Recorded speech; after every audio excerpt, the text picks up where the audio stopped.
கிருஷ்ணரை பற்றி பேசினோம், உடனே ராமரை பற்றி பேசணும்னு தோன்றுறது. குலோத்துங்க சோழன் ஒட்டக்கூத்தரையும் கூப்பிட்டான், கம்பரையும் கூப்பிட்டு நீங்கள் 2 பேரும் வால்மீகியுடைய மகா காவியமான ராமாயணத்தை அழகான தமிழில் பாடுங்களேன் அப்படின்னு சொன்ன பொழுது சரின்னு 2 பேரும் ஒத்துக்கிட்டாங்க.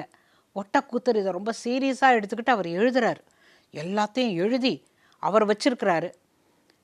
கம்பர் எழுதவே இல்லை, பார்த்துக்கலான்னு விட்டுட்டார்.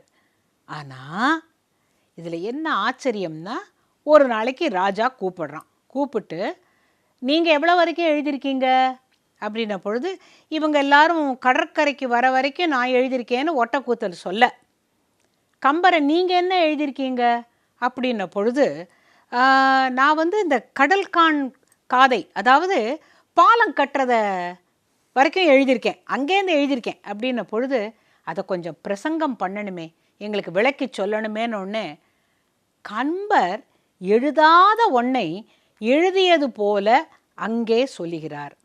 யாரை வேண்டிக்கிறார்? சரஸ்வதி, எனக்கு தெரியாது, நான் இன்னும் எழுதவே இல்லை, இவன் வேற கேட்டுட்டான், நான் சொல்லியே ஆகணும்னு சொல்லிட்டு அவர் ஆரம்பிக்கிறார். குமுதனிட்ட குலவரை கூத்தரின் திமிதமிட்டு திரையும் திரைக்கடல் துமிதம் ஊர்புக வானவர் துள்ளினார் அமுதம் இன்னும் எழும் என்னும் ஆசையால்.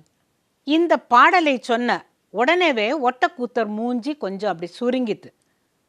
என்ன சொல்லுகிறீர் என்ற பொழுது, குமுதனிட்ட குலவரை கூத்தரின் திமிதமிட்டு அப்படின்னு. சரி, என்ன அர்த்தம்?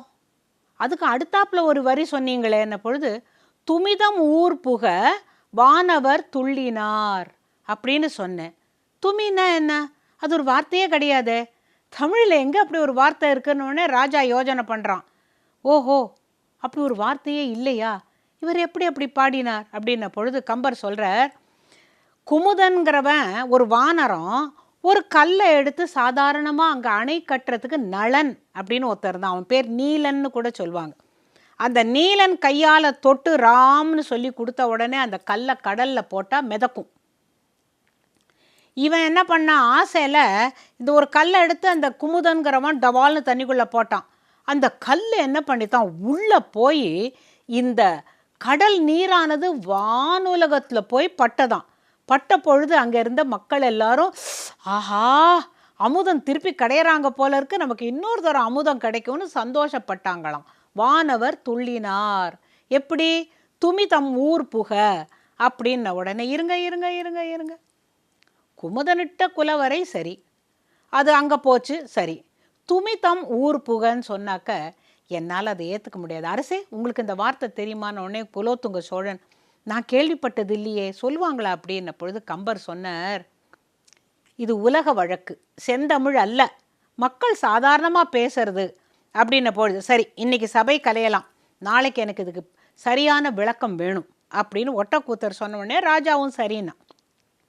அன்றைக்கி வீட்டுக்கு வந்து அவர் படுத்தவர் சொல்கிறார், கலைவாணி, நான் உன்னை நம்பி தானே வாயை திறக்கிறேன், நீ தானே என் நாக்கில் இருந்து பாட்டை சொன்ன, அப்புறம் எப்படி அப்படின்ன பொழுது கலைவாணி அவர் முன்னே தோன்றி சொல்கிறா, நாளை காலை நல்ல அதிகாலை வேளையில் இடைச்சேரிக்கு, அந்த இடைத்தெரு இருக்கே, அங்கே அழைச்சிட்டு வா, அவங்கள கண்ணால் பார்க்கட்டும் அப்படின்ன உடனே விடிகாலம்பரையா அன்றைக்கி ராத்திரியே ஓடி போய் ராஜா கிட்ட சொல்கிறார் கம்பர், நாளை காலையில் நம்ம நகர்வலம் போகலாம் 3 பேரும், அப்போ உங்களுக்கு என்னால் அதை காட்ட முடியும், அதாவது உலக வழக்குன்னுட்டு. சரின்னுட்டு ஒட்டக்கூத்தரும் வருகிறார், ராஜாவும் வரான். அதிகாலை வேளை இவங்க அந்த இடைத்தெருவில் போய்கிட்டு இருக்கும்போது மெல்ல ஒரு வீடாக பார்த்துட்டு இருக்கும்போது ஒரு வீட்டிலேருந்து சரக் சரக் சரக்குன்னு சத்தம் கேட்குறது. ராஜா அது என்ன சத்தங்கிற பொழுது ஒட்டக்கூத்தர் சொல்கிறார், யாரோ தயிர் கடையிற சத்தம், அது சலக் சலக்குன்னு இந்த தயிர் மத்து இப்படியே அடையிறது, அது சத்தம் கேட்குதுன்ன பொழுது ஒரு பெண் பேசுகிறா, குழந்தைகளா சத்து விலகி உட்காருங்க, மோர் துமி மேலே தெரிக்கும் அப்படின்னு சொன்னாலாம். மோர் துமி மேலே தெரிக்கும், தள்ளி அமருங்கள்னு சொல்கிற பொழுது ராஜா சொல்கிறான், இது துமின்னு சொன்னாலே, அப்போ மோர் துளி மேலே தெரிக்கும், குழந்தைகளா தள்ளி உட்காருங்க, நான் வெண்ணெய் தரேன் அப்படிங்கிறது தானே அர்த்தம்.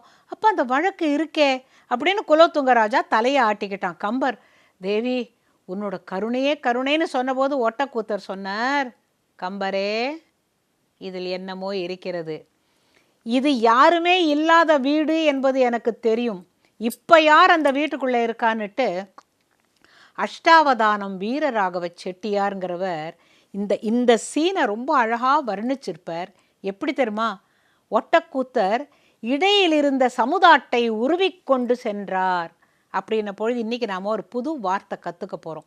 சமுதாடு அப்படின்னாக்கா சின்ன குக்ரி, சின்ன கத்தி. யாருடா இந்த வீட்டில் இருக்கிறதுன்னு அந்த சின்ன சமுதாட்டை உருவிக்கொண்டு, ஒட்டக்கூத்தருக்கு அவ்வளோ ஆங்காரம், இந்த வார்த்தையே கிடையாதுன்னா எவ்வளோ பேசுகிறாளே அப்படின்னு அந்த வீட்டுக்குள்ளே போய் அந்த கதவை திறந்து பார்த்தா ஒரு அம்மா, அழகான பெண்மணி, காலை நீட்டி கொண்டு இந்த தயிர் கடைஞ்சின்றிருக்கா. சுற்றி 4-5 குழந்தைகள், வேதமே குழந்தைகளாக வந்ததாக கூட அந்த அவர் விளக்கம் சொல்கிறார். வாணி சரஸ்வதி உட்கார்ந்துண்டு கம்பருக்காக மோர் கடையிறா ஐயா. அவள் என்ன சொல்கிறா? மோர் துமி மேலே தெரிக்கும்னு சொல்கிறான்னு உடனே, இந்த வீட்டில் இது வரைக்கும் யாருமே இல்லை, இன்று உங்களுக்காக அங்கே வந்து உட்கார்ந்தவள் வேற யாரும் இல்லை, வாணி தான் அப்படின்ட்டு அவர் என்ன சொல்கிறாருன்னா, கம்பரே எனக்கு அவள் அருள் புரிகிறாள், எனக்கும் நான் பூந்தோட்டத்தில் கோயிலே கட்டியிருக்கேனே அவளுக்கு, எனக்கு அருள் புரிகிறாள். ஆனால் உமக்கு குற்றேவல் செய்கிறாள், உமக்கு அடிமையாக இருக்கா ஐயா, என்னால் தாங்க முடியலன்னு சொல்லிட்டு அவர் எழுதின ராமாயணத்தெல்லாம் அப்படியே கிழிச்சு போட்டாராம். ஐயோ கிழிக்காதீங்கப்பா, நான் அதை கூட என்னோடதோடு சேர்த்துக்கலாம். அதுதான் கம்பருடைய நல்ல மனசு. அவர் எழுதின அந்த கடைசி பகுதி உத்தர ராமாயணத்தை, அந்த உத்தர பகுதி கடைசி காண்டத்தை இவர் எழுதினதோடு அதையும் சேர்த்து தான் இன்றைக்கி நாம் பார்க்குறது. கம்ப ராமாயணம் 6 காண்டத்துக்கு அப்புறம் இவரோடதையும் சேர்த்து இருப்பார். ஆக மொத்தம் புலவர்களுக்குள்ள காழ்ப்புணர்ச்சி இருக்கலாம், எரிச்சல் இருக்கலாம், சண்டை இருக்கலாம். ஆனால் வாணி ஒருத்தி இவர்கள் எல்லாருக்கும் தலைவிங்கிறத புரிஞ்சுண்டா எல்லா புலவர்களும் ஒருவரை ஒருவர் மதிக்க மட்டும் இல்லை, அந்த வாணி சரஸ்வதியை வணங்காமல் இருக்க முடியுமா? எவ்வளோ அற்புதமான கதை இல்லை?